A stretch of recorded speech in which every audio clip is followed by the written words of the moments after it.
Hello everyone. Today I thought I'd do something a little different from what I've been doing for the past year and a half and give an update on my living situation. In the latter half of 2022 and the first couple months of 2023, I would give monthly updates on how I was doing, what my life was looking like, and typically discuss scummy things that the government and big corporations were doing to make the lives of working class people insanely difficult and depressing. I would do these kinds of videos on the 17th of every month, marking X amount of months since I was fired from Walmart. I want to take the time today in this video to kind of sum up everything and cram all of the events of the past 2.5 years into one video. From my termination from Walmart, my futile struggle for unemployment benefits, the jobs I've had since then, my struggle with destitution, and how I finally made it out of the abyss. This video might go on a tangent here and there, so I apologize if it seems a little unorganized, but when it comes straight from the heart like it will in this video, it kind of just happens. And just as a fair warning, this video will get political, and it will be politics that not a lot of people, at least in America, agree with. It doesn't matter if you're a Democrat or a Republican, you're going to hate me when I actually name the ideology that I identify with. I'd like to start with my time at Walmart. In June 2021, I was working in the deli department of a chain known as Country Mart. It was a job that I made a lot of friends in, but I was just done with. The minimum wage in Kansas is $7.25 an hour. Of course, Country Mart takes advantage of this and doles out $7.25 an hour to their entry-level workers. The low wages coupled with the absolutely entitled customers I had to deal with, I knew something had to be done at some point, and I was hopeful that I would find a job at some point that paid more and didn't require so much customer service. Having been living with my dad at the time, he came up to me one day and told me that he was injured in his shoulder and his neck. Some kind of degenerative disorder. Basically, he described it as what happened to Edge and Daniel Bryan in WWE. And he was going to go into surgery at some point later in the year. This of course meant that I no longer could wait around and wait for something to turn up. I needed a new job. I needed one that paid more because as things stood, I was barely making enough to afford my own bills and share of the rent. So I started looking and applying for jobs at other grocery stores, fast food restaurants, anything that I thought I could be a good fit in with the experience that I had built up. And one of those places was Walmart. My mother worked there as a CSM, my grandmother was working there as a cashier, my dad worked as a manager for a different store, and when I saw they were looking for overnight stalkers, I jumped on that shit because I loved doing stalking. And doing it overnight while the store was closed seemed like the ideal job for me. And they were the first to reach out to me. They offered me $14.50 an hour, and I was jumping for joy when I saw that number because that meant that I would be making twice as much as I was at Country Mart. I got the job and started right at the beginning of July. The job was good until it wasn't. For the first few months, I was able to work at my own pace. There wasn't as much anxiety or workplace politics that I was aware of. The first hint of putrefaction that I picked up from Walmart was in late October, early November, when my mother was getting ready to come down and visit. Mind you, my mother hadn't taken a trip to that general area where I was living in over 2 years, and the last time she visited was for my high school graduation in 2019. And finally, I had a chance to see her and spend some time with her. The main purpose of her visit was to take over temporarily for my aunt, who was my grandmother's caretaker, who was suffering from Alzheimer's disease. So I wanted to spend some time with my mother as much as I could and see how bad of shape my grandmother was in. Since last time I had seen her was also my graduation, and she seemed mostly fine still. The big obstacle that I faced, though, in spending time with my mom and grandma was Walmart's point system. It might be different now, but when I was working there, we were given 5 points. Call-offs were a half point or something like that, and I didn't really have vacation time to fall back on, and had like a few hours to spend on PPTO. I had to make the unfortunate choice between sacrificing a relatively good paying job and squandering an opportunity to spend time with my mom. I, of course, chose my job, and worked most of the time that my mom was visiting for. I was left disappointed with the lack of time that I was able to spend with them, but was satisfied to have at least spent some time with them. Observing my grandmother in her state of dementia was a learning experience for me that I hold as one of the most important experiences of my life so far. The sour taste in my mouth left by Walmart's point system continued to develop into a stinging sensation when the holiday season came upon us. There was a new coach calling the shots, and the team leads were starting to get a little more testy. Whether because of the stress that the holiday season typically puts on Walmart's workforce, or because the new coach was cracking the whip and strictly enforcing company policies and expectations, matters little to how things were being translated from the team leads to the entry-level workers, because team lead treatment of entry-level workers was getting worse as time went on. And at the same time, there was also an atmosphere of favoritism. The team leads were friendly to anyone that would kiss their asses. One of the ways I saw favoritism taking place was So I don't know if anyone else had this at their store, but they reserved the lawn and garden entrance for the workers, and they set up a table to test workers for COVID symptoms, since in 2021 the pandemic was still going on. Well, they put me at the table almost every day from like September until I got fired. They wanted me to zone lawn and garden and surrounding areas. They basically made it to where I could not take my last 15-minute break. Meanwhile, the person at that table when I wasn't there was not only allowed to take their last 15-minute break, but they were also allowed to 1. Play on their phone, and 2. Sleep. On the job, on company time. If I was caught just sitting there staring off into space, they fucking yelled at me and told me to get to work. So it's like, why is it that I have to zone, but the other person that works back here gets to play on their phone and sleep? The micromanaging and favoritism was already enough to get on my nerves, but it finally pissed me the fuck off when the maintenance supervisor started getting in on the bullshit. Story goes, one day I actually got done stocking everything before lunch. I was just about to head out for lunch, gathering my cardboard and trash. I wanted to get all of my shit off the floor before I started throwing anything away, just so I wouldn't get yelled at by my actual team lead. I first took a pallet of cardboard to the baler before returning to my work area to fill my top stock cart. Not even 30 seconds after I started putting shit on my top stock cart, the maintenance team lead gets all up in my face about the pallet of cardboard I stationed back there. In my original video, I described the maintenance team lead as basically a cross between Slender Man and Sam Elliott. Probably 6'6", skinny, but with an added horseshoe mustache and old person glasses. His real name was Jack, though nicknames I've given him are Jack the Ass Ripper and Sam Idiot. Anyway, he starts getting in my face, throwing a hissy fit on me while I'm literally standing there loading a top stock cart up with my cardboard. Going, and by the way, I'm paraphrasing here, "You need to go throw that away. You can't just be leaving shit around. You need to go do it now." I turned around, told him simply and politely, "I understand." But as he's walking away, he turns back around and yells, "You hear me? You need to go do it now." I can't remember what I said in response, but it was something submissive and fearful, before angrily pulling my cart to the back and just doing it to get him off my ass. Back then, I didn't know how to stand up for myself, but I knew one thing. I wasn't going to put up with that shit, and I was no longer employed with Walmart as of that morning. I've replayed the scene a million times in my head since that night. Even today, I still get ramped up thinking about it. If I were as I am today going through that, I can definitely say I would have handled it differently. It probably wouldn't be compliant with Walmart's code of conduct either way, because both scenarios involve having a backbone and talking back to a team lead. But there's two different ways I would respond nowadays, being a calm approach to get under his skin, and a confrontational approach to provoke him. But it basically boils down to, do you not fucking see me struggling here? If you're so fucking worried about it, why don't you do some work for once and take care of it yourself, instead of walk around the store like you own the place? Like, whose dick did you have to suck to get your job? Because we all know you didn't get promoted to it by being a hard worker. The guy worked at a distribution center before being the maintenance team lead. And if he says, "Don't you talk to me that way. Don't talk to me that way, motherfucker." I may just be an entry-level peasant, but god damn it, people like me do the heavy fucking lifting. We're the people that allow the Waltons to lay around in their mansions and party on their yachts and drive around in their Ferraris. I don't give a fuck who you are. You don't be yelling at me over stupid shit, when you're just as capable of throwing away that fucking cardboard. Mind your own fucking business. If you don't like the way the stalkers work, talk to the stalking team leads. Don't fucking start thinking you can just come around and bully us. So you're probably thinking that was it, right? I left, didn't go back, and was fired, right? Well, no.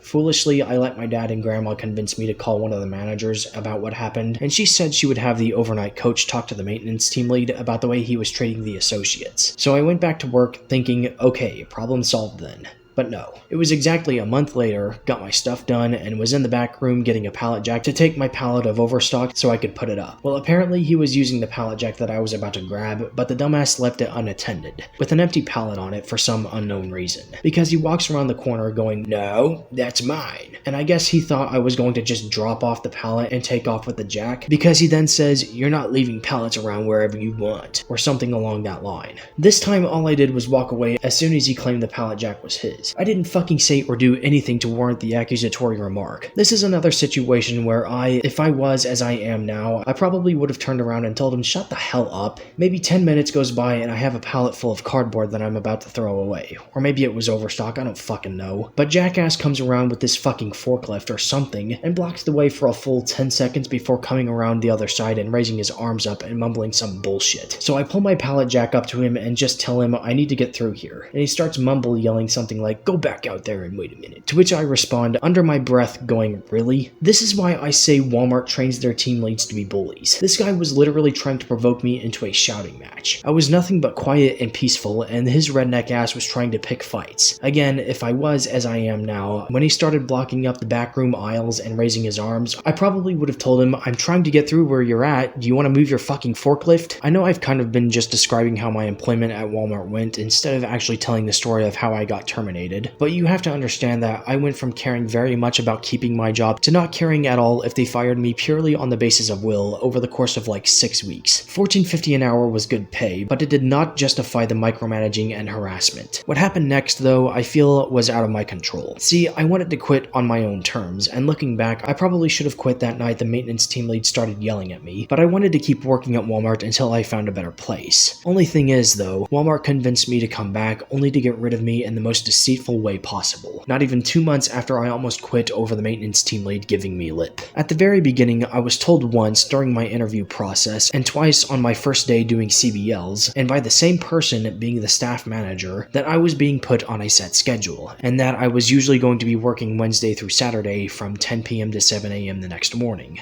Around the time the holiday season started, they decided they no longer had to honor that. Particularly, it was the week of Christmas that I first started getting confused about what days I work, especially seeing as how they had their schedules set up in a way where Saturday is at the start and Friday is at the end, instead of Sunday being at the beginning and Saturday being at the end, like it fucking should be. I have no idea who decided to do things that way, but they're wrong. I missed the day right before Christmas, which I don't think my store actually closed for Christmas Day, but for Christmas Eve or something stupid like that. Somewhere between the way they worded it and what the schedule actually said, my brain short-circuited, and I thought I was supposed to be working a day that I actually had off, and that I had off for a day that I was actually supposed to be working. And I was mortified when I was on the phone with my grandma, and she asked if I had to work that morning. And I told her that I thought the store was closed, and no one was working, only to check my schedule and find out that I actually did have work that morning. This was my first no-call, no-show. My second no-call, no-show would be due more to the weather than anything, that and not fully knowing how the actual call-off thing worked. So a blizzard hit my town in late January, early February 2022. The roads became slick, and multiple people called off for natural disaster. My car was parked on the side of the road in front of our little townhouse, and the asshole city workers plowed it in. Not only was it plowed in, but my car was, mind you was, weak to cold weather and died. So I couldn't make it to work even if I wanted to. At the time, I thought just applying my PPTO was a substitute for going through the call-off form. I guess I thought, you know, I'm going to end up using this anyway, might as well just apply it for tonight's shift. Turns out that's not how I was supposed to do it. I was supposed to do both, go through the call-off form and apply my PPTO. I only found this out because my supervisor told me and had me speak to the staff manager. You know what that bitch told me? She told me, well, no, since you put in your PPTO, you don't have a point, and it isn't counting against you. At the time, I thought, okay, great.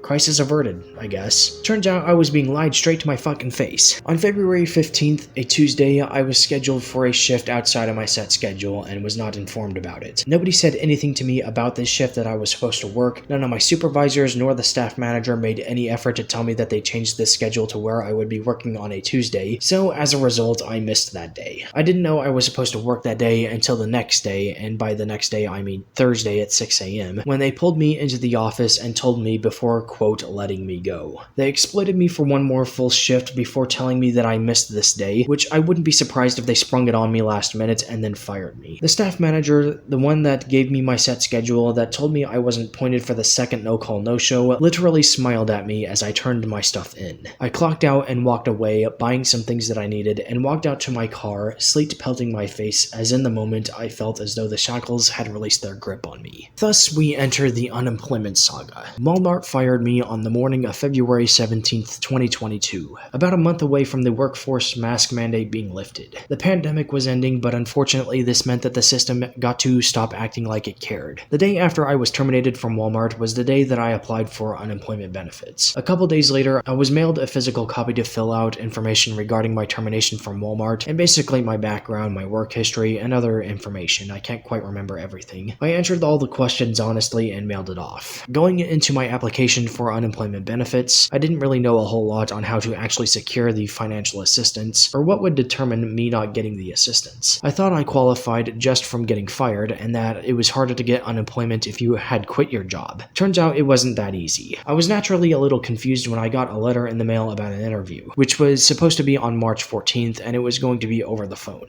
I was like, what? What do they need to interview me for? They have everything they need, I thought. Because I guess me giving them a digital application and a physical application wasn't enough. But I guess in that case, why do employers interview you when considering you? But again, I was confused. I didn't know how this whole thing worked. But I wait for the day of the interview, hoping to just jump through the hoops and get what I need while I wait for the job market to open up. Well, the day of the interview comes, and I don't know why, but my phone did not even ring. I took my phone out to my car for a quiet setting and waited as the seconds ticked by for the call from the Department of Labor. I waited, and then my phone double vibrates, notifying me of a voicemail from the number that was supposed to call me. I legitimately do not know what happened. I don't know if the Department of Labor called me prior to me getting fired from Walmart, and I just blocked it on the basis of spam, not recognizing the number. Hell, honestly, it wouldn't surprise me if they just decided to fuck me over and just skip calling me so that way they could keep the money, and instead use it to fund the surveillance state or spend it on building yet another fast food joint or send more money to Ukraine. Needless to say, I was disqualified from unemployment benefits, having received a letter in the mail 2 days later telling me so. Having worked my ass off through the pandemic, narrowly avoiding the disease, and being yelled at and bullied first by entitled customers and then by random ass team leads that have no authority over me, all while being told by the company and the government that I was an essential worker, the disqualification really sent me for a spin. I halfway expected it just because I've always been the one to receive last place and either have very little or nothing at all for my efforts. But between being fired by a deceitful employer and then having my calls for help denied by the government left me feeling both heartbroken and enraged. But nevertheless, I pressed on and filed an appeal. I had 16 days to file an appeal, and I did so within like 16 minutes of getting the letter. I filed the appeal the day I received the letter and sent it by email. It was maybe about a week of nothing but silence, and I thought maybe my email just didn't go through. But either way, I'm not going to let them ignore me. So I then copied my email into a Google document and printed it and mailed a physical copy off. Another week goes by and nothing. 2 days remained until the deadline to file the appeal, and I was confused and worried, but defeatism had already taken root and was spreading in my heart. I knew exactly what was happening. I was being left for dead. I want to say it was April 2nd that I finally let go of hope. I hoped that I would get a letter or something in the mail by the 31st, the last day I could file the appeal, or the 1st, the day after the deadline. Nothing came, despite me giving more than enough notice that I wanted to appeal my disqualification and giving them plenty of time to process my appeal. I was convinced that they were flat out rejecting my appeal and not even giving me a chance at recourse. I sat in my chair, facing my computer screen with the paused game of Hearts of Iron 4 on the screen, my earbuds filling my ears with the Harry Potter music and ambience that I was playing on YouTube. My shoulders were slumped, my facial expression emanating anguish, my mind filled with shock, and my heart filled with disappointment. It was then that the process of radicalization began. Underneath the defeatism began to fester vengeance. This would continue for a couple of weeks or so before I was finally told by my father that I needed to call and follow up with the Department of Labor. I want to say it was either the 14th or the 17th of April that I called them back, got an update, and was thankfully told that my appeal was on file and being processed. The kicker though, they were still processing appeals from the previous November, 6 months prior to the date. Fucking ridiculous. Being maybe a month behind would be excusable, as maybe an influx of people losing their jobs. 6 fucking months, half a year? That is a result of either a blatant dereliction or intentional mismanagement, maybe both. It did restore just a tiny bit of faith, as I knew my request for an appeal was received and was on file, but by the time the month was out, I had completely fucking lost it again. Between not hearing anything from neither the Department of Labor nor the businesses I applied for jobs at, and a bad shouting match with a close family member in which I was threatened with violence, every last particle of faith, hope, and happiness left my body. I did not feel anything for 10 days probably, and when I finally started feeling again, all I felt was pure rage. I was ready to kill, to risk my freedom and potentially my life in exacting vengeance on the double-crossing motherfuckers that run my local Walmart, and the treacherous politicians and government workers that had decided my fate. And who knows, maybe that family member as well. Which again, if I were as I am today, I would have just went up to him and told him, "Go ahead, you get the first swing, motherfucker. I'm not stupid. I'm not going to jail. and if I do get arrested, I can claim self-defense. That'll at least get me a reduced sentence. But as for Walmart and the state of Kansas, I tried to call the Department of Labor back sometime in May, but I was taken aback when I heard the average hold time. 2 hours. Something like 2.5 hours. From where I lived, I might as well have just drove to their office in Topeka. When I say my car died in the 2022 blizzard, that's actually a little misleading. I did get it working again, but only until about the latter half of summer. But anyway, thinking that the Department of Labor were ignoring me like I knew they were going to, I started just going through the website and applying for unemployment again and again and again. But it was hopeless. With no job, no phone, no car, and no money, with my only choice being to just sit there and let it fester, the anger was all-consuming. Clearly, my only recourse was revenge, and I started planning it all out in my head. Arson, mass shootings, assassinations, destruction of private property. There were times where I would pick up my Daisy semi-automatic and just hold it while I stared at it, promising to spill the blood of the greedy and of the treacherous. And this isn't some Pipkin Pippa joke either. Needless to say, I was in a dark fucking place. Obviously though, I didn't go through with it. A voice in my head rang loud enough telling me that there's too much potential to get caught, nothing will go as I hope, and I will regret everything. Don't do anything stupid. Don't even fucking tell anyone you're thinking like this. Least of all your YouTube audience. There was such a deep pool of negative thoughts and energy in my heart, but I was able to channel it into positive actions and thoughts, depending on what you would call positive, I guess. This next part is going to include a lot of backstory, because this is where things start to get political. And exploring this and letting it develop is basically how I spent the summer of 2022. To get to how the seed was sown, we have to rewind the clock all the way back to 2016. The economy was seeming to roughen up. Thanks to workplace politics, my dad lost his job at Sears in August of that year. From then until he found his next job, things would get so bad that I would have to microwave fucking sliced ham and eat that shit for breakfast and lunch, maybe dinner too. My brother, I think all he ate was chips. Not a good time. Seeing Trump and Hillary be nominated as their party's candidates for that year's election was the first time that I thought to myself, there is no good guy in this election. The Democrats nominating Hillary was like, why? Is this really who the Dems are throwing at Trump? Advocating for the 2011 quote-unquote intervention in Libya, helping organize the diplomatic isolation and international sanctioning of Iran just for having a nuclear program? Not nuclear bombs, mind you, just researching nuclear energy. Not to mention her use of a private email server. She really shot herself in the foot there. The way I saw it, the election was over before it even began. Trump was going to win no matter what. That didn't necessarily mean I wanted him to win. I was no more keen on having a Latinophobic and Arabophobic president that had been accused of fucking sexually assaulting 25 women, wanted to Khrushchev the southern border, and deny refuge to fleeing Arabs during the Iraqi and Syrian civil wars. Earlier in the year, I had been introduced to Bernie Sanders through my business class that I was taking at the time as a freshman in high school. The self-proclaimed democratic socialist that was Hillary's main challenger for the Democratic nomination. Despite the fucking capitalist neoliberal bullshit that was spewed by my teacher, I liked Bernie's platform. I, as someone who thought that Obama should have been allowed to run for an illegal third term instead of Hillary, I thought Bernie sounded better than Obama. I like the idea of democratic socialism, even if what Bernie was truly offering was social democracy. Even before Bernie, I knew that excessive capitalism, make of that what you will, was a bad thing, because it led to greed and a total disregard for human life. Back when Bernie was introducing good socialism to the American people, I was putting out garbage content on here, just typing shit down and screenshotting it and releasing it as a slideshow, and I started to identify as a democratic socialist, saying how my opinions were that capitalism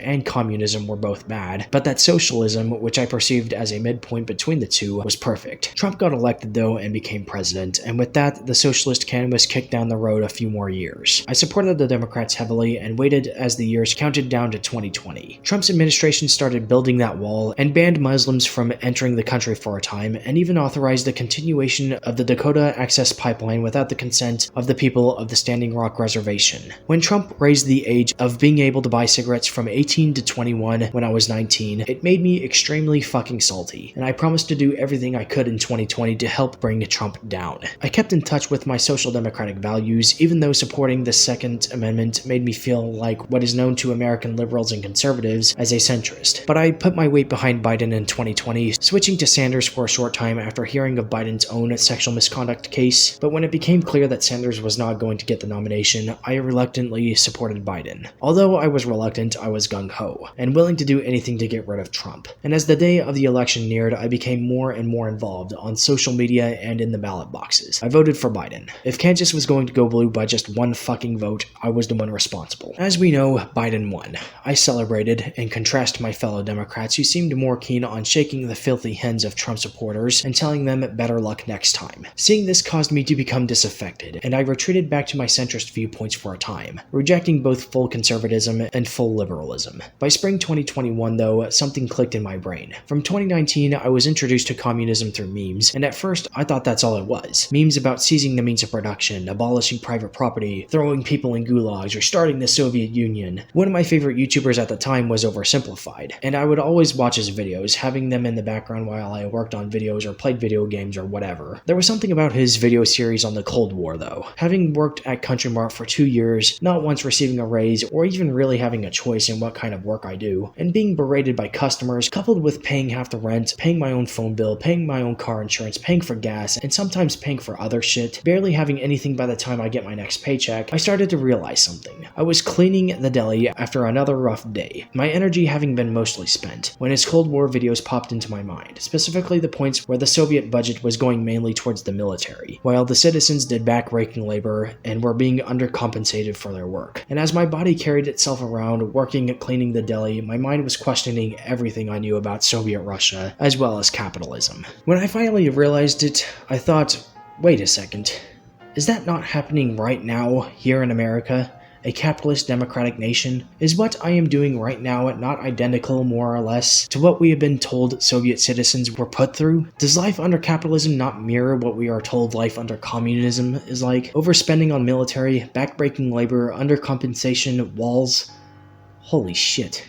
We've been lied to. This is all a fucking projection. Capitalists have projected their wrongdoings and their subjugation of the middle and lower classes onto communist dictatorships. And with that, I started looking into things. I knew something was wrong and I needed answers. That's when I turned to Second Thought. Second Thought is a channel that I subscribed to after being introduced to it by Real Life Lore, a person who, funny enough, has called North Korea fascist. I was going to watch Second Thought in 2020, thinking maybe he had similar content to Real Life Lore, but got scared away by what I perceived as anti-American sentiment.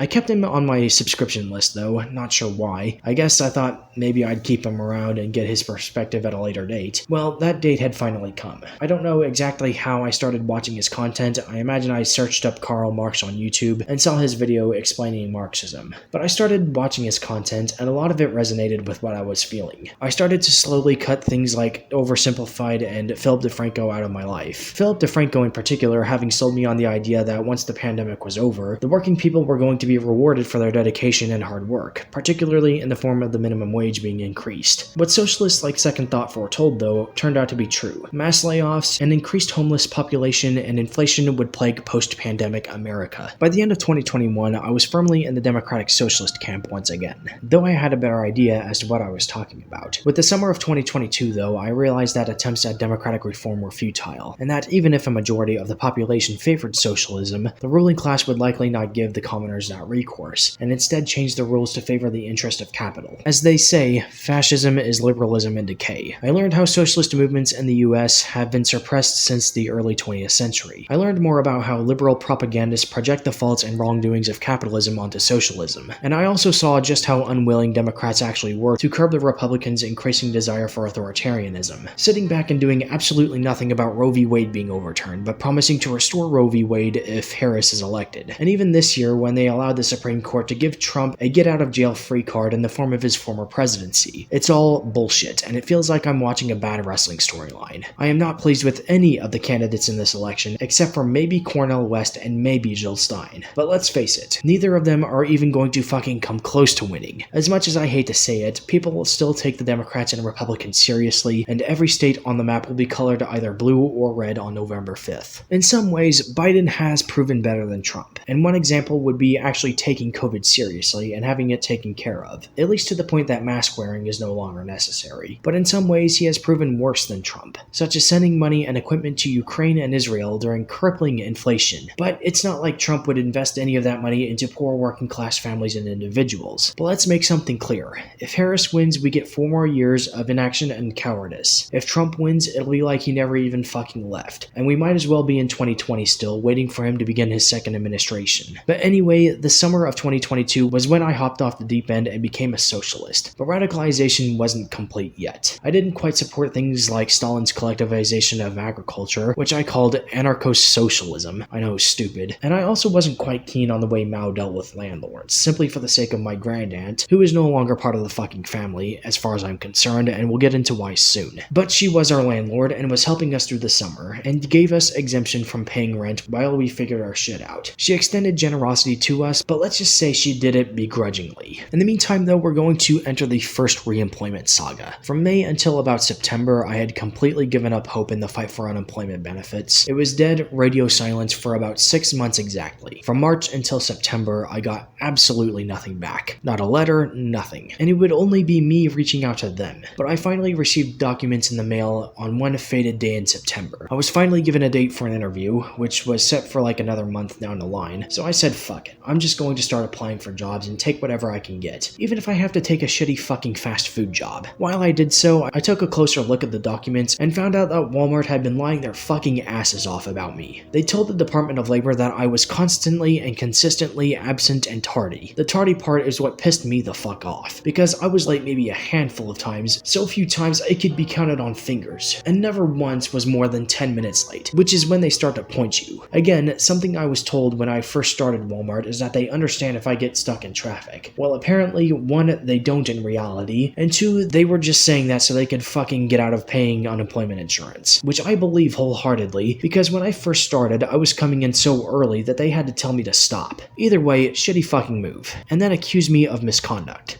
What kind of misconduct? And how? Like sexual misconduct? I never did anything more than exchange a friendly smile, maybe a handshake with a woman, or anyone else for that matter. I do know that there was one female coworker in particular that was fucking crazy, so maybe she told them something I don't know about. And for context, this coworker has been known to try to attack others with ladders and then proceed to walk to the end of the aisle and start twerking. I'm not making this up. Ask my grandmother, she was the one who was attacked. But if it's just any type of misconduct like behavioral that Walmart is talking about, all I ever did was keep quiet and hang my head low and do my work. If I was actually misconducting myself, they should have fucking wrote me up for it. But they never did, unless they just forged my fucking signature on it. Ultimately, I got a job, and I did something that I probably shouldn't have done, which was give up the fight for unemployment. I didn't give a fuck anymore. The damage was already done, and I didn't want to fucking hear the voice of the people that number 1 had lied to me and had lied about me behind my back because they wanted the people from my Walmart to be part of the hearing, and number 2, go through all the bullshit only to be humiliated for something, and then ultimately be denied again.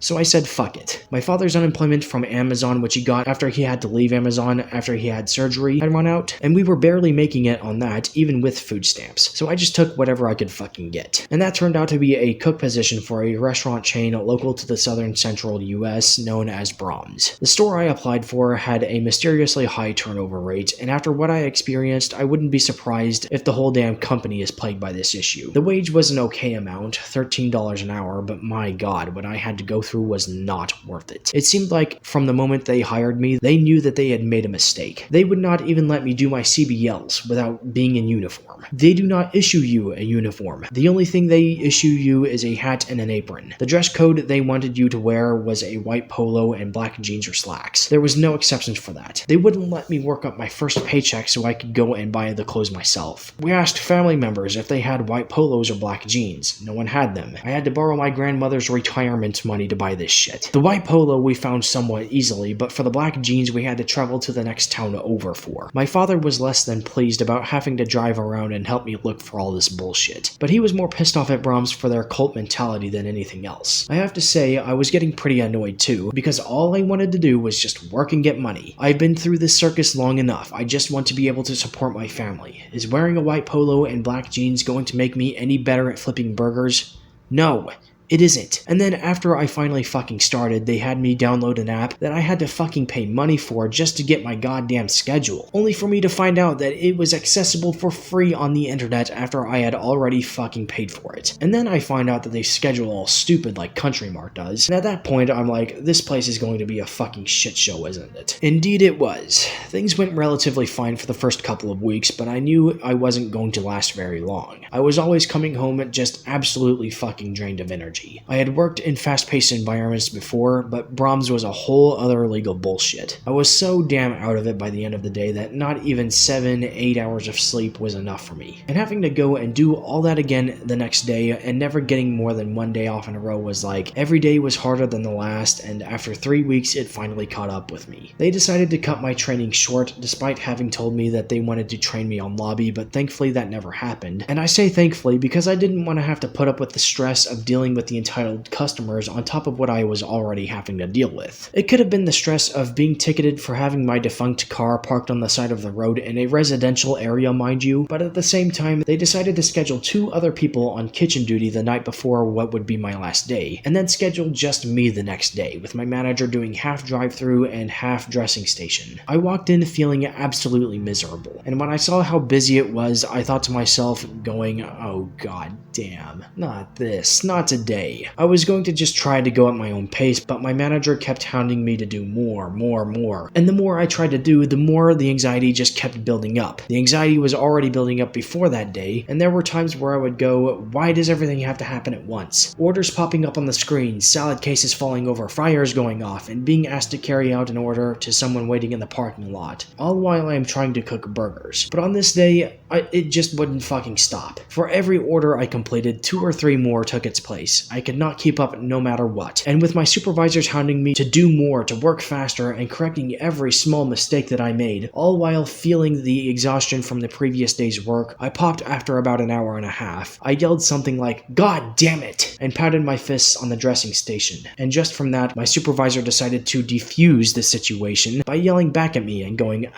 we don't do that here. I'm clocking you out. You're going home. When she asked why I did that, I told her because it's hectic and I didn't hardly have any help, to which she then tried to act like she was helping me. Maybe, but not very much. It's not like she was in the kitchen with me 90% of the time. But anyway, I was sent home. I was fully intent on not going back in, and had already started applying for other jobs by nightfall. But the next day, I woke up to the sound of my alarm, and call it delirium, but I went into the day with the intention to try and apologize and explain some things to my supervisor. In my mind, I was torn between being free from the infernal chains of Braum's and making sure I had money. And what a waste of time it was. I called the store and was answered by my supervisor, and she told me to come up because she, quote, didn't want to do this over the phone. I got dressed and went up, and my supervisor called me and another supervisor into the back room, and I see my supervisor grab a stack of papers, among them being one that was colored pink. In the moment, I thought, there's no way they wrote me up over that, surely. I mean, that's the worst that could come from what I did. I mean, I literally had an anxiety attack. In media, I had seen pink slips given as a notice of termination. And when I saw that, I thought, they're fucking firing me over this? No, surely not. That's TV. Anyway, they pulled me into the back and say that I displayed aggression, which is against Braum's code of conduct under creating a hostile work environment. When I told them I wanted to explain myself, they stood there, their arms crossed, and their faces wearing expressions as though my rather minor outburst had made me irredeemable. And that's exactly what they acted like. When I told them that I struggled with anxiety and that I was cracking under the pressure, they told me, well, we understand, but this is a fast-paced environment. I told them that's all fine and well, but why was there 3 people in the kitchen the previous when it was dead past 7, and only me the day I got sent home, when evidently it's one of the busiest days of the week? They said, well, that's because you were training. Like, okay, you say that like I'm no longer being trained when you're the one telling me every other day, tomorrow we're gonna train you on lobby. And it's not like there was one other person in the store with me and her. They had like 4 people doing lobby and drive-thru, but apparently my supervisor doing drive-thru with one other worker and sending just one person person from lobby to the kitchen to help me didn't make sense to them. I told them, look, I'm sorry I acted out, I'm not perfect, but I'll try to keep my temper in check. Just give me one more shot at this. Only for them to respond with, so we're just gonna give you chance after chance after chance? Knowing full well that's not what I was fucking asking. I asked for one more chance. Not two, not three, not five. Then they had the gall to tell me that not only do they employ minors, but then they said to me that minors acted better than me. And at that point, I was just like, you know what? Fuck you. But I didn't want to say that out loud. So I just kept my mouth shut, thought for a couple seconds on how to appropriately word my next sentence, while they stared at me with expressions of mocking curiosity. And I came out with, okay, fine.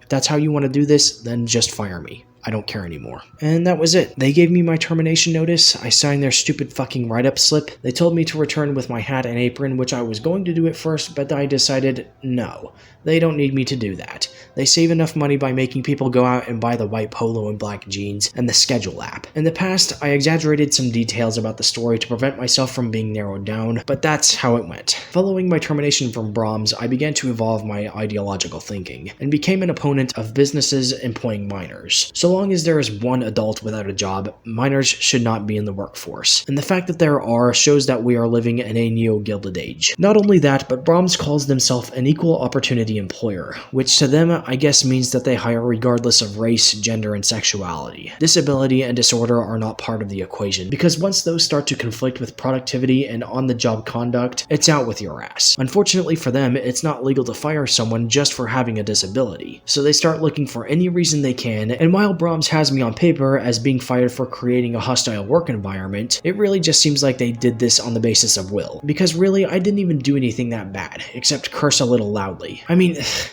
if you even consider damn a curse word. It's not like I was destroying shit or throwing equipment around or yelling at other people or threatening anyone or forcing my coworkers to stick bananas in their vaginas while hookers eat them out. So I'm thinking I was more or less fired on the basis of will. If having a proper disorder for which I could more than likely get a doctor's note for could not save me from being fired, then who's to say that businesses aren't discriminating against minorities, women, homosexuals, and so on, and just saying at will. It's a legal loophole. I then noticed how my supervisor at Braum's talked about how she did jail time at one point. I replayed that in my head after I was terminated and reflected upon my own situation. I've never been to jail, not even for a night. I don't do drugs, I don't touch alcohol. People have to trick me to get me to consume alcohol. I have a high school diploma with a valid ID, and yet I'm somehow lower on the hierarchy than ex-convicts. Not that I believe there should be a hierarchy to begin with, but it's like, what the actual fuck is this system? Why am I, 22, almost 23 at the time, unable to find a fucking job in retail, and yet there are former prisoners in charge of minors working in fast food? What sense does that make? I sat there for another 2 months and kept looking until I went into Dollar General one day and saw that they hired a new SM. My grandmother struck up conversation as he seemed to have taken the store, which was a complete mess before his arrival, and got it looking pretty decently. This new SM, his name being Jason, told my grandmother that things were an uphill battle, but that he has been doing what he can, and he's looking for help. So that day, I knew what I had to do. I went to the website, applied, and went through the process. And on December 22nd, my first day would begin with CBLs and end with running backstock and zoning the aisles. The wage was not good. It was $9 an hour, and even then, I was taking home not even $100 a week, despite working upwards of 20 hours. That's when I learned that wage theft already occurs under capitalism, primarily in the form of surplus value extraction and income taxes. At the very least, though, the job allowed me to start having my own money again, but it was nowhere near enough. My father had started working again, but was fired after like a couple months due to a mix of workplace politics and being caught doing something he shouldn't have been doing, I won't say what. That then left me as the sole moneymaker, save for food stamps. But as we leave 2022 and enter 2023, my grand aunt drops the gauntlet on us. My dad's mom is always broke. She worked for 50-some years and retired right before I was fired from Wally World. She lives on stuff like Aetna, Social Security, and Genesis. Her sister, though, that was our landlord. Private property owner, who no doubt makes a decent fucking salary. Found her way into it by marrying the right person. Right as 2023 begins, we get notice that she is no longer going to let us slide, and she's tired of waiting for us to get our situation figured out. She then demanded $200 in back rent and wanted it by something like the 5th of January, or it was out with us. Not only that, but rent was being raised. It was $700 a month, but it was now being raised to $800 a month. And for a little piece of shit townhouse with a living room, kitchen, bathroom, and and 2 bedrooms, maybe half the size of what I'm living in right now, and with a damn sinkhole developing right under it, in the kitchen. The price of this place isn't any better, base rent $1,600, but anyway, throughout 2022 I had joined socialist circles on the internet, and obviously saw a lot of anti-landlord content, and I agreed with it, and sympathized with the people that have had their lives ruined by landlords. But I thought, surely my own flesh and blood wouldn't do me like this. If there's anyone that this private property owner has mercy on, it's her own family, right? I was so fucking naive. We first had to pay that back rent, which even with my own money, my grandmother's money, and my dad's money put together, could not satisfy. I had to ask my mother to Western Union us the money. Despite the fact that I am working, I have to ask my mother for money so me, my dad, and my brother won't get kicked out of our tenant in the freezing bitterness of winter. I should not have to fucking do that. Wages should be high enough that I shouldn't have to even worry about being evicted. So we get that back rent paid, but then we have to come up with $800 more to pay rent by the 15th. $800 in 10 days?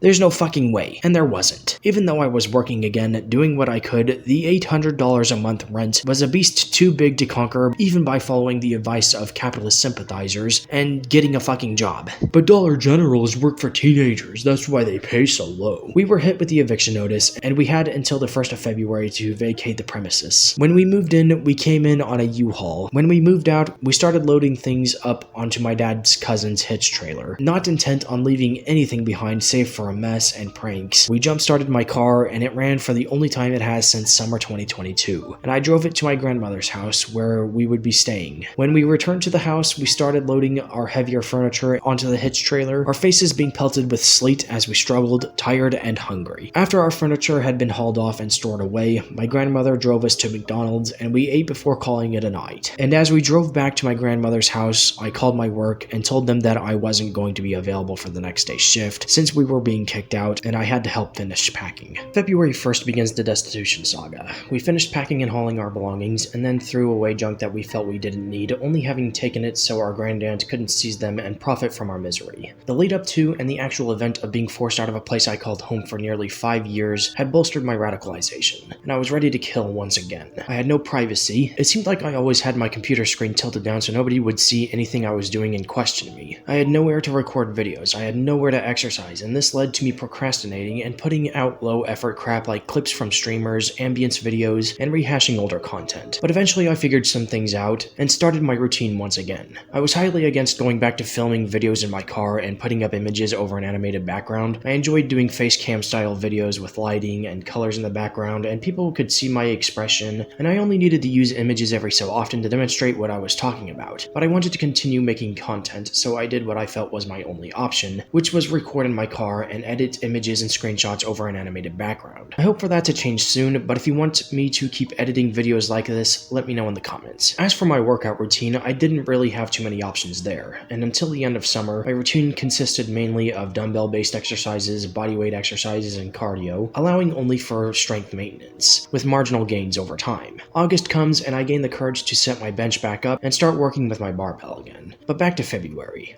I continued to do my work, saving what little money would come my way. The work, while insanely low paying, wasn't too shabby. It was low stress, even just being a cashier and being someone that struggles with social anxiety. At least, it was fucking leagues better than Braum's. The job was easy, I just wish it paid more, and I wish the business itself didn't feel the need to lie about labor unions and try to scare workers out of organizing. But anyways, it wasn't even 2 weeks after we got evicted that my SM told my DM to go fuck herself and quit. My dad took me into work because he, my grandmother, and brother needed to stop by and buy some things. I found out what was going on and relayed the scoop to my folks when they came through my line. The person acting as our manager for the day happened to be an old coworker of my father, and he brought up the fact that the store was looking for a new SM, and just like that he was pulled behind the counter and offered the job by the DM, who was also in the store that day. The DM then approached me and said she was pleased with me as a worker and that she wanted to guarantee me a job, but that by company policy I couldn't be employed at that store since she was intent on hiring my father. She let me transfer to the store in the town immediately south south of where I lived, which was across the state line into Oklahoma. This is where things started to take a downturn for me at Dollar General. The new SM I was under hired females only and only took me because she had to. These were people that knew this SM in some way. That being said, she was cordial with me and recognized me as a valuable worker. She just didn't want to give me the hours, nor was she really intent on giving me any sort of promotion. Most of the hours I worked were 5 p.m. to 9 p.m. when the store closed. I would do this 3, sometimes 4 days a week, and that was it. I wasn't even making enough to pay for gas. I was going to a store that was much further away and with cops on constant surveillance, ready to bust anyone that was going literally 1 mile over the speed limit, being such a small town that nothing ever happens. This would continue until March. My folks didn't really see the point in me continuing to work this job, seeing as how I was getting 12 hours each week, and being paid like nothing. They were beginning to try and talk me into quitting.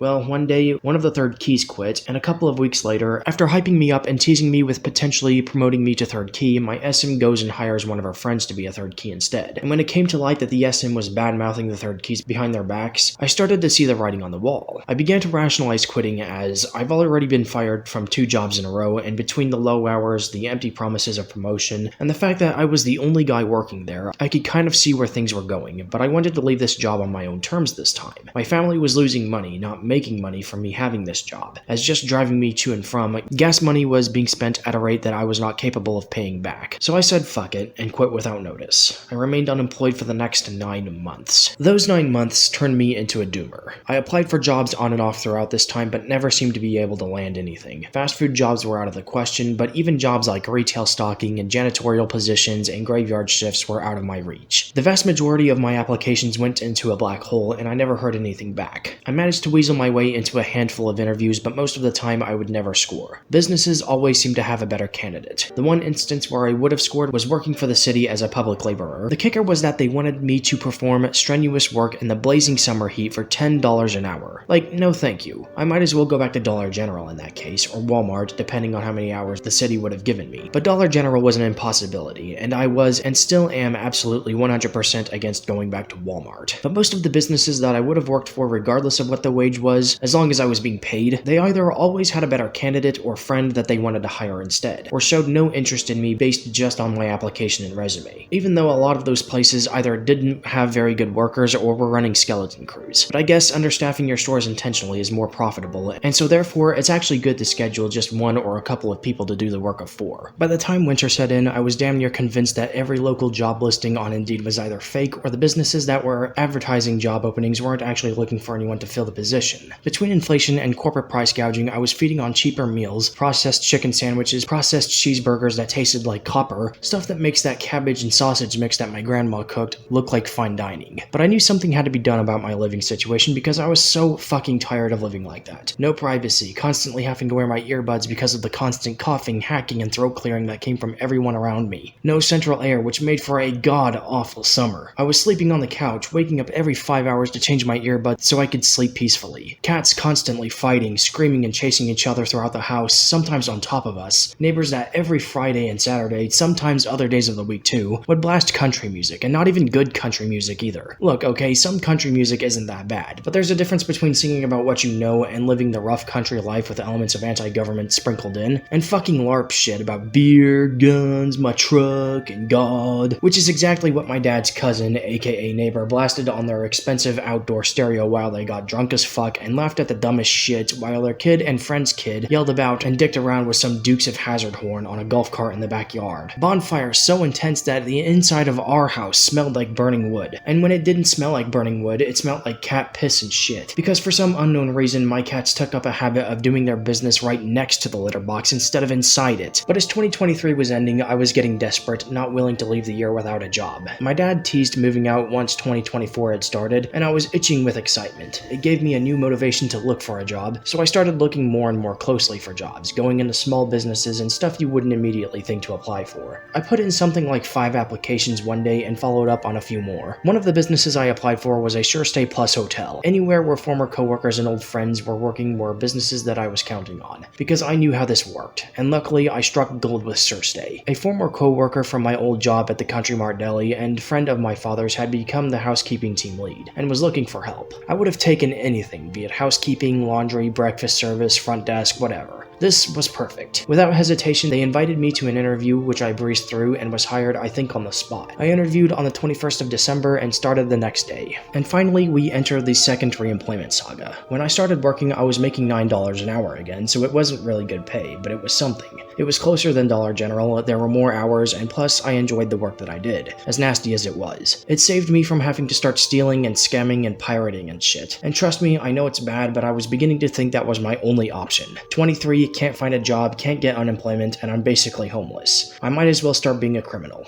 Hell, who knows? Maybe I'll get thrown in prison and have a job as a fast food supervisor waiting for me when I get out. But anyway, my new housekeeping job was pretty decent. I did a lot of thinking while I changed bed sheets and cleaned toilets, thought of new ideas for content, and thought of funny skits and shit that I could show my friends. I worked down a list of rooms and went home either at 3 or whenever I got finished, whatever came first. About a month after I started though, things started to slowly change for the worse. The person that owned the hotel sold it to someone else, and this person cleaned house, firing all except for 2 other people, one of them being someone that is affiliated with the new GM. The new management were nice people that cared for their workers, but they weren't very proactive, and started doing things that all employers seem to do, which is hire cronies. Particularly, the owner had hired his cousins and brought them in from overseas to work in housekeeping, with a very limited grasp on the English language. They couldn't have been living in the US for maybe a year. I don't know what you need to do to be authorized to work in this country, but something tells me they weren't authorized to work in this country. They gave off a strange vibe and took their jobs way too seriously, raising their voices and throwing fits when there weren't enough bundles or towels or whatever the fuck they might have needed. I would be taken out of housekeeping and placed in laundry and breakfast, making me the one that had to put up with this bullshit. Needless to say, those individuals were a headache. Though my job was easy, almost boring at times, as all I had to do was make sure the breakfast bar was full, clean the common areas, make sure the washer and dryer were running, and fold the clothes once they were finished. A big chunk of my shift would consist of me sitting in the break room reading traumatic stories from Reddit. As for the previous owner, it was discovered that he had been taking a cut out of employee paychecks and labeling it miscellaneous, doing what was clearly wage theft that nobody that I was working with before cared to make a big deal out of for some reason. Shit started breaking down, starting with the pool, then the waffle machine, then one of the warmers for the breakfast bar, and then the one washer we had in use, making it to where they had to send me to the laundromat for me to be able to do my job. Anyone that was working that had a truck usually had to take me, and I doubt that they were being reimbursed for gas. They sent me with quarters so that way I wouldn't have to spend my own money, which I didn't have much in cash anyway, but I was finally saving a lot of in the direct deposit. It's spring 2024, and I look at this situation like, I don't really see myself working here at the end of the year. Whether I get fired or quit, it's like, why is everything breaking down? Why are so many changes being made? Why am I having to go to the laundromat to do my job? I feel like the new owner is prioritizing profit over everything, and it's taking a toll on the business. In April, plans were being set into motion for me moving in with my mom and stepdad in Texas. For context, my mom moved from Oregon to Texas in November of last year, following a brief split between her and the person that she married after divorcing my father. I had lived in Oregon from December 2013 until February 2018 and enjoyed it a lot. It's where I met my friends. It's where I thought I would eventually meet a woman and get married myself and potentially have kids. I was intent on spending the rest of my life in Oregon, but when my mom and dad broke up, my dad took us back to Kansas, citing that we would become homeless if we didn't move back to Kansas, where the cost of living is lower. I started to feel some things in the summer of 2023, and this is just an honest take, but I feel like I was lied to and manipulated on a lot of things leading up to and following my move back to Kansas where I had grown up, and I feel really bitter about it. I think that by leaving Oregon and escaping potential homelessness, we were only delaying the inevitable by about 5 years. Although the cost of living in Kansas is lower than in Oregon, wages are also lower in Kansas. In 2022, after getting fired from Walmart and subsequently denied unemployment benefits, I became dead set on moving back to Oregon, but my mother did not have a spare bedroom for me. In autumn of 2023 though, she and her husband split, and it almost seemed like she might divorce again. My mom moved in with my aunt, her sister, for a short time, and saved up enough money to get into an apartment and get her own car. My stepdad entered therapy and was beginning to take some medication. I'm not sure if it's antidepressants or anxiety medication or what he's on, but my mother started to rekindle her relationship with him, and he told her that he had decided to move to Texas to be with her, and he did so in March. In mid-April, they began to make plans to get me down here as well. They set up the guest room and were then just waiting for me to put in my 2 weeks notice with sure stay at the end of April. I put in my 2 weeks on the 29th, making my last day day with Surstay on the 13th of May. My last week of working with Surstay was strange, because they started sending me to the Best Western Hotel, which was owned by the same person. I think the plan was they were going to have me start working over there and doing laundry and breakfast service there, had I not quit. During my last week, they didn't bother to get me set up with the time clock, so I was under the impression that they were going to put in my time manually, right? Well, after I got my last week done and moved to Texas, I received a paycheck that looked to be about half of what I should have made, meaning that I was not paid for any of the work that I did at Best Western, meaning that if I had decided to stay in Kansas, I would most likely have dropped that job immediately and become unemployed again. And so we enter the Texas Saga, the final chapter of this story. Surstay was my last hope of having a job. This is something that I knew without a shadow of a doubt, and yet here they were, trying to get out of paying me. They had already paid us late before, but then they have the gall to just not fucking pay me? That's fucking ridiculous. I should sue them for that. But I moved away and no longer caring about the dystopian hellscape I was trapped in before, and I can confidently say that I moved onto greener pastures. Within just a couple of weeks of moving here, I scored a job at a grocery store just a 5-minute walk from where I live, working overnights in the deli, doing production, and fulfilling curbside orders. The wage is the highest I've ever earned at $17 an hour. I have about $3,000 saved up as of right now. Meanwhile, I've taken a look at my folks back in Kansas, and not even 1 month after I moved away, things dipped bad. My dad got fired from Dollar General after doing things he should not have been doing. Again, I won't say what, but it was justified. At the same time though, I was like, fuck.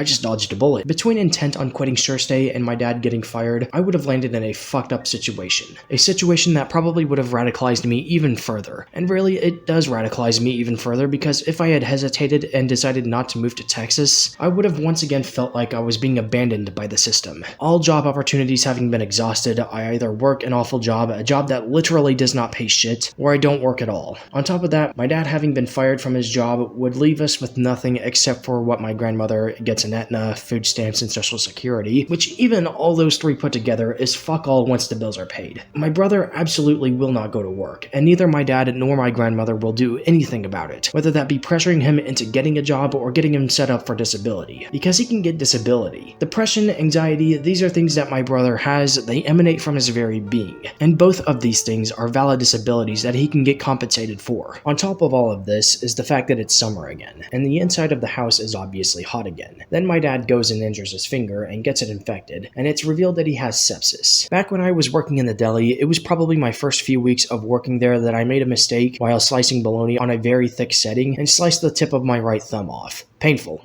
Painful as fuck. I started bleeding bad. My dad rushed me to the ER and I was admitted. The medical workers cut off circulation and applied some kind of purple glue substance to it that disinfected it and patched the wound and stopped the bleeding. A few months later, I started getting letters in the mail that the hospital had sent my bill to collections, and they were asking for some $1,000 and were starting to charge interest. When I heard that my dad was being treated in the ER for his infected finger and sepsis, I was like, oh shit. With the situation they're in, I would hate to see what kind of disgusting amount of money they're going to be charged. To say that I'm happy about my decision to move to Texas would be an understatement. It's one of the best decisions I've ever made. The town I'm from, half of it is a glorified crack den, and the other half is a work camp for those that work at the local refinery and foundry. The city government is ripe with embezzlers and kleptocrats, and the police force are more interested in issuing parking tickets and traffic citations, and harassing the poor and homeless, than stopping the meth ring and the grand thief that pillages the entire fucking county, robbing storages and swiping trailers and campers out from under people's noses, and selling his takings for drug money. As we get closer to the present day, my father turns up with some news that I personally think is too good to be true. He tells me that he has scored a traveling security job making $1,000 a day with flights, food, and lodging all paid for. He says he can go anywhere he wants and has hinted at moving back to Oregon. This is something that has piqued my interest, but I'd like to see how this new job develops, and I'd like to see how things pan out for me here in Texas. I'm content with how things are at the moment. At least I'm as content as a wage slave can be, especially one that lives with his mom and stepdad, and feels the need to prove himself worthy. I'm kind of happy to have my own bed, my own privacy, and have a decent job that pays somewhat decently. Having experienced what I've experienced, though, the plight of the common class is something that is burned into my soul. As long as there is one person that's dealing with what I went through, and as long as there are people that are going through worse things than that, I cannot be de-radicalized. Even if I'm given $1 million or win the lottery, I'm still aware of my place in this society as a proletarian. I can still be fired on the whim of my employer, and if that happens, I might land in some deep shit, because I have no idea what the job market market is like here. Sure, I have a fresh pool of opportunities to try, but I fully expect to be kicked down once I'm on my knees again. So no,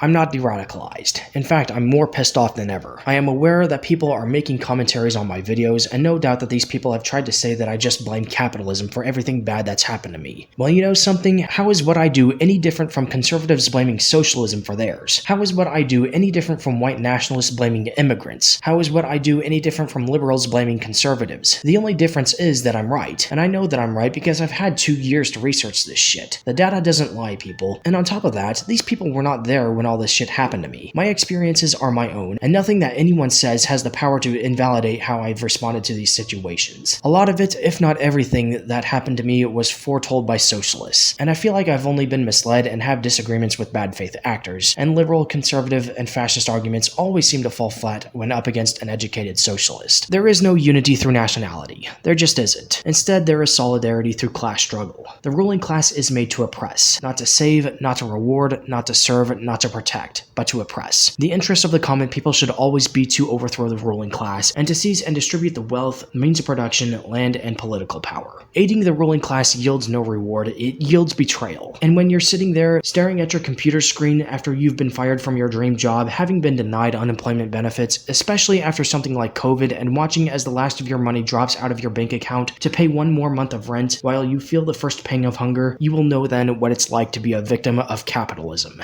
You have no idea how badly I would like to organize and cultivate the revolution. I know what I must do. The only problem is that I don't know how to approach it. I walk the earth assuming that no one thinks like me. I don't know how to find like-minded people in a place where there is no local socialist organizations or party chapters, or if there are, they are hidden well. I also don't want to go out like a Jehovah's Witness and go up to random people in public and go, "Can I borrow a moment of your time to talk about communism?" I just don't think it'll end well. I have friends and family members that I'm constantly sending dank leftist memes and propaganda to try and radicalize them, but I don't think it's sticking very well, at least not entirely. I think a lot of people agree with socialism just as long as you don't call it socialism, and I hate that. Unfortunately, I have a feeling that American voters are going to have to cycle through every non-leftist party to realize that everything liberals, conservatives, libertarians, constitutionalists, centrists, Christian nationalists all promise, it's a lie if it sounds like it's going to benefit the common people. Everyone is oppressed under capitalism. Women through abortion bans, minorities through police brutality, homosexuals through sustained efforts to re-legalize same-sex marriage, and every single worker, regardless of race, gender identity, and sexual orientation, through corporate union busting, and through government agencies and institutions undermining and upending worker strikes and organization efforts. The cogs in my head are working on ways to organize effectively and cultivate a revolution within a reasonable time frame, but I will reveal what I have in mind when the time is right. And I think that's going to be my stopping point for this video.